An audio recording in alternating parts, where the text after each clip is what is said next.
रोजच्या नाश्त्याला काय बनवायचं हा प्रश्न पडलाय. तर आज आपण बनवणार आहोत अतिशय पौष्टिक, पचायला हलके आणि फक्त 10 मिनिटात तयार होणारे ज्वारीचे खमंग धिरडे. डाळ तांदूळ भिजवण्याचा अजिबात त्रास नाही. तर चला बनवायला सुरुवात करूया. ज्वारीच्या धिरड्यांसाठी इथं 1 वाटी ज्वारीचं पीठ घेतलेलं आहे बघा.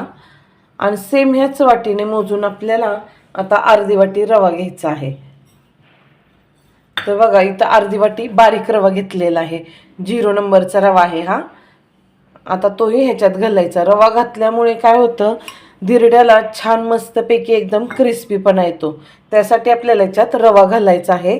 आणि बाइंडिंगसाठी सुद्धा रवा फार उपयोगी आहे. आता याच्यात चवीनुसार आपल्याला 1 चमचा मीठ घालायचं आहे. हा नाश्ता खूप एकदम पौष्टिक आहे बघा. ना ह्याच्यात काही इनो आहे ना सोडा आहे. आता याच्यात आपण थोडं थोडं पाणी घालून मिक्स करूया. पाणी जरी एकदम ज्वारीचं पीठ पाणी जरी शोषून घेत असलं ना तरी सुद्धा आपल्याला पाणी थोडं थोडंच घालायचं आहे. आणि हा नाश्ता सगळ्यांनी खाण्यासारखा आहे. लहान मुलं तर खूप आवडीने खातील आणि घरची वारंवार बनवून देतील, कारण ह्याच्यात थोडा सुद्धा इनो नाही आहे, सोडा नाही आहे.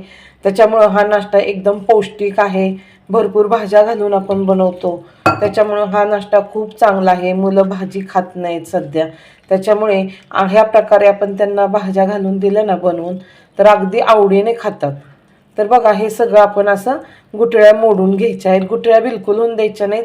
आणि पाणी थोडं थोडं घालायचं आहे. एकदम पाणी घातलं का नाही की बॅटर एकदम सैल होईल आणि मग आपल्याला धिरडी चांगली बनवता येणार नाही आणि त्याच्यात चिकटपणा पण जास्त राहणार नाही. सगळं असं हळूहळू मिक्स करून घ्यायचं. याच्यात आपल्याला फक्त रवा आणि मीठच सध्या घालायचं आहे.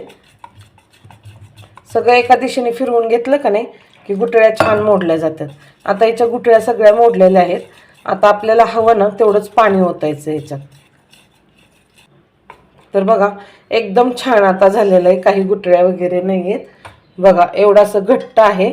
आता आपल्याला हे 10 मिनिटासाठी साईडला ठेवायचं आहे. म्हणजे याच्यात रवा घातलाय, रवा सुद्धा खूप छान फुलून येतो आणि त्याच्यामुळं बाइंडिंगला सुद्धा रवा उपयुक्त आहे. छान असा चिकटपणा राहतो त्याच्यात. त्यासाठी आपण 10 मिनिटात हे साईडला ठेवूया. पॅनमध्ये भाज्या आपल्याला रोस्ट करून घ्यायच्यात. त्यासाठी पॅन इथं तापलेलं आहे. त्याच्यात मी अर्धी ते पाऊण पळी तेल घेतलेलं आहे. तेलाचा इथं जास्त वापर नाहीच केलेला आपण. आता तेल थोडंसं गरम होऊन देऊयात. तेल गरम झालंय. आपण आता ह्याच्यात जिरे घालूयात. आपल्याला मोहरी वगैरे घालायची नाही, फक्त जिरे घालायचे आहेत. जिऱ्याचा छान असा कलर बदलून देऊया.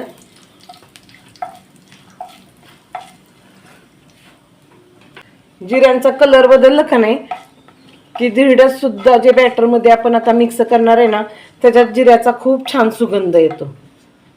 आता बघा जिऱ्यांचा कलर चेंज झालेला आहे. आपण याच्यात कांदा घालून देऊया. इथं मी 1 कांदा एकदम बारीक असा कट करून घेतलेला आहे बघा. आणि कांदा आपल्याला जास्त भाजायचा वगैरे नाहीये. कांदा आपल्याला फक्त सॉफ्ट होईपर्यंत, कलर चेंज होईपर्यंत परतून घ्यायचा आहे. गॅसची आच आपण मीडियम ते स्लोच्या दरम्यान ठेवलेली आहे. गॅस जास्त फुल नाही केलेला.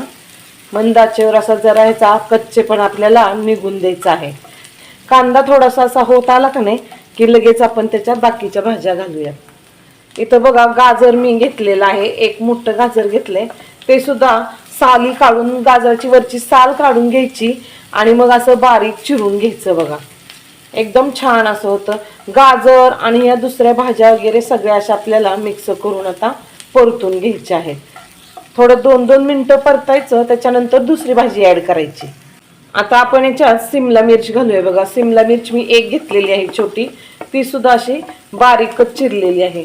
तुम्हाला जर हवा असेल ना तर तुम्ही याच्यात अजून दुसऱ्या कोणत्याही भाज्या ॲड करू शकता. मुलं खूप आवडीने आणि चवीने खातील बघा, कारण हा रंगीबिरंगी नाश्ता आहे ना, मुलांना खूप आवडेल. आपल्याला याचा फक्त कच्चेपणा घालवायचा आहे. त्यासाठी आपण इथे हे परतून घेत आहोत. आता इथे 1 टोमॅटो घेतलंय मी. तेही खूप छान असं बारीक चिरलेलं आहे. एकदम बारीक चिरून घ्यायचं. लाल टोमॅटो घ्यायचं बघा. असं बारीक चिरून घेतलं की लगेचच त्याचा कच्चेपणा निघून जातो. आता याच्यावर आपण थोडंसं मीठ घालूयात.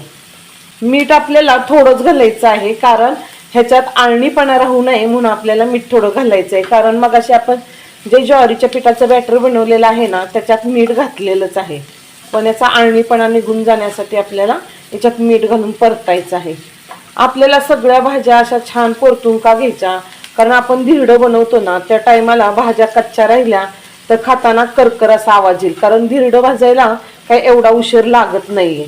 त्याच्यामुळे भाज्या कच्च्या राहतील, खाताना करकर वाजतं, मग ते काहीतरी वेगळं वाटतं. त्यासाठी आपल्याला भाज्या परतून घेतल्या का नाही की एकदम सॉफ्ट अशा भाज्या होत्यात आणि खाताना सुद्धा खूप मस्त वाटतं.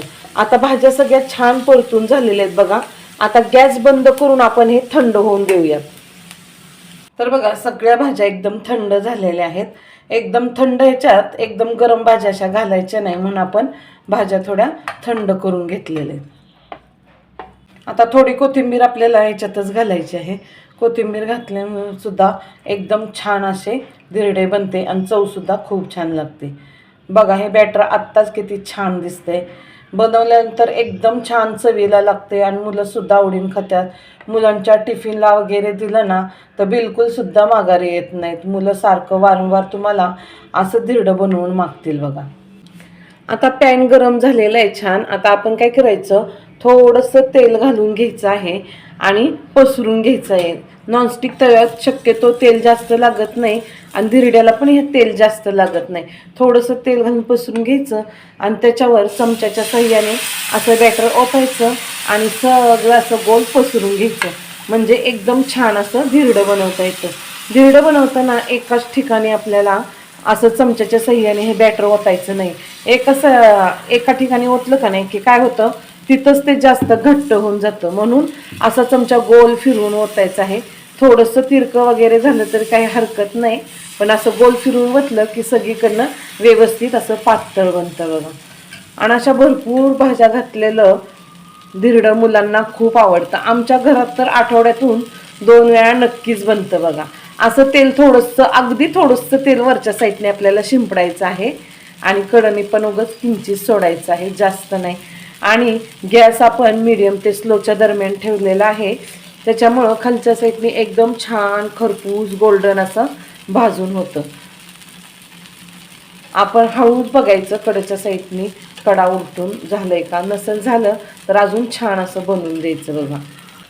तर बघा धिरड्याला आपण सोडा ही ती बिलकुल काही न घालता किती छान जाळी आलेली आहे. काही याच्यात सोडा वगैरे घालायची गरज नाही.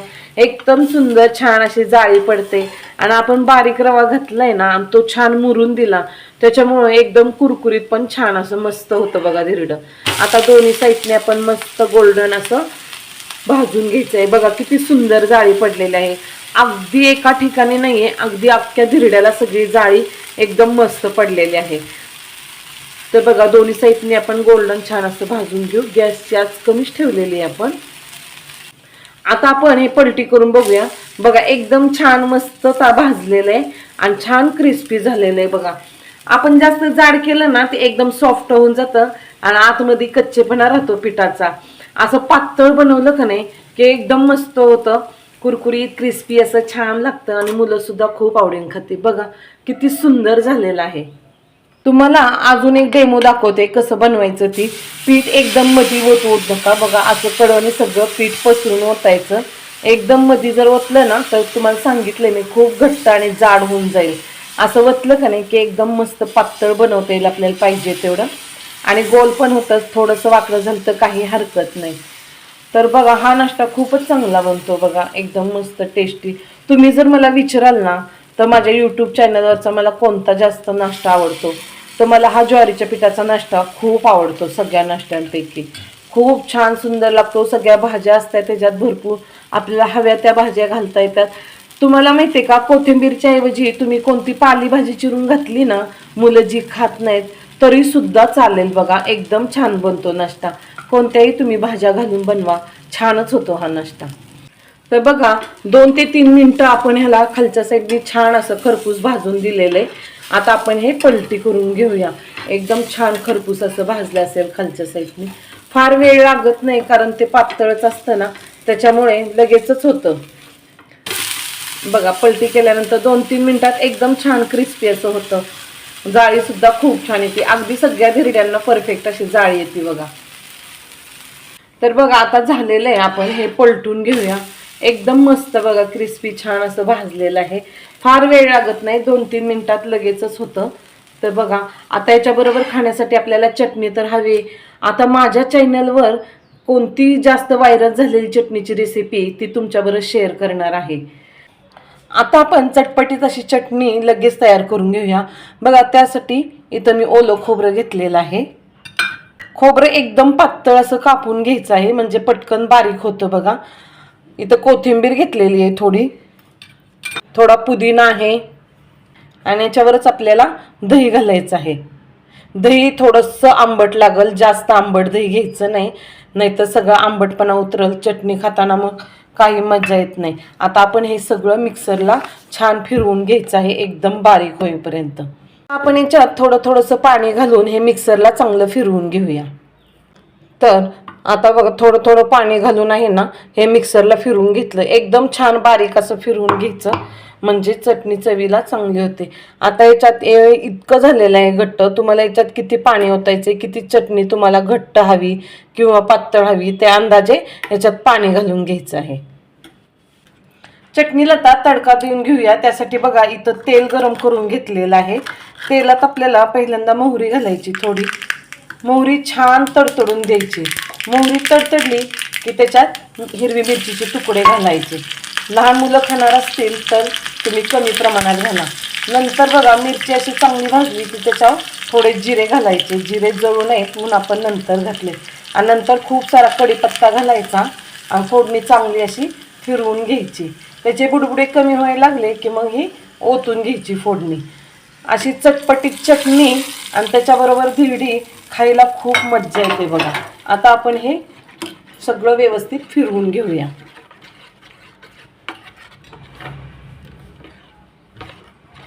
चटणीचा चटपटीतपणा वाढवण्यासाठी थोडी साखर घालायची आपल्याला त्याच्यात, आणि चवीनुसार अगदी थोडं मीठ घालायचं आहे.